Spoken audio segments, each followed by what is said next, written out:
machine chest press. It's a great alternative to the Smith machine if you don't have one.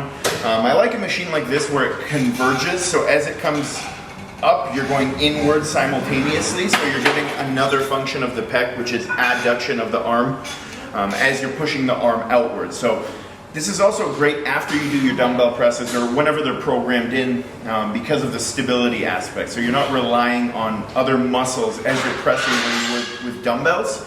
And with something like a barbell, it's fixed. Same thing with the Smith machine. You're very fixed in terms of your hand placement. Even though you're fixed on this as well, your hands are moving in space because there's another hinge on this. Some chest machines don't have that extra hinge where it has that axis of rotation where it goes inward and outward. But if you do have access to one like this, I would suggest that you use it. If not, just going outward's fine. The most important thing when you're starting any exercise is the setup. So you want to make sure that you're not too low or too high on the seat. And every single machine is different. So if you use one chest machine versus another, and different brands all have different mechanics, this setup has to be adjusted according to you, according to your body, according to your leverages. So where you want to be first is lining up the arms so that you're not too high. Right here, my arms are very high. I want to be a bit higher than that, so I'm almost pressing downward. So I'm going to raise the seat up so that I'm a bit more elevated than where my hand placement is. Because what that would look like if you were doing a dumbbell press laying on your back, it would look like you were pressing way up here, which is obviously not mechanically advantageous for your pec. It's creating a lot of strain. It's very strenuous on the shoulder joint. And over time, when you're overloading the shoulder joint like that, you're going to run into a lot of problems. You're going to damage the joint. And you're not going to get the most out of the chest exercise and develop the pec like you want to. So when you set up, you want to lift the rib cage up. You want to elevate the rib cage. Okay, that's the first thing. You want to find a comfortable position for your hands, obviously not too close. So you want about a 90-degree angle on the elbow.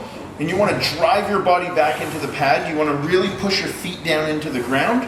And you want to push outward. I'm trying to pinch my shoulder blades simultaneously as I bring my arms out and away from me.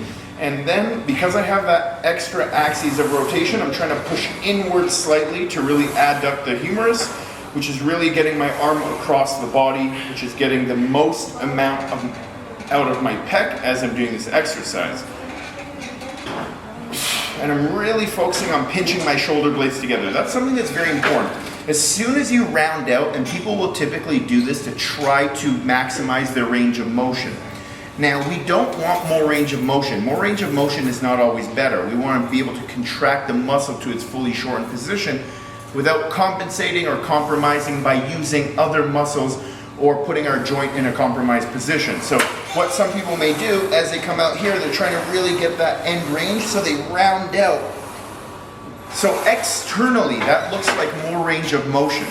But internally, when it comes to the muscle that you're working, you didn't get more out of it. You actually got less out of it because you lost mechanical advantage on the muscle that you were working, which is the pec. Which is why you need to shove your shoulder blades together, retract your shoulder blades, that's the correct term, and then set up, and then you want to push outward and inward simultaneously, and you want to contract as hard as you possibly can.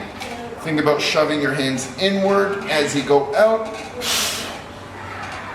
and that's how you do the machine chest press.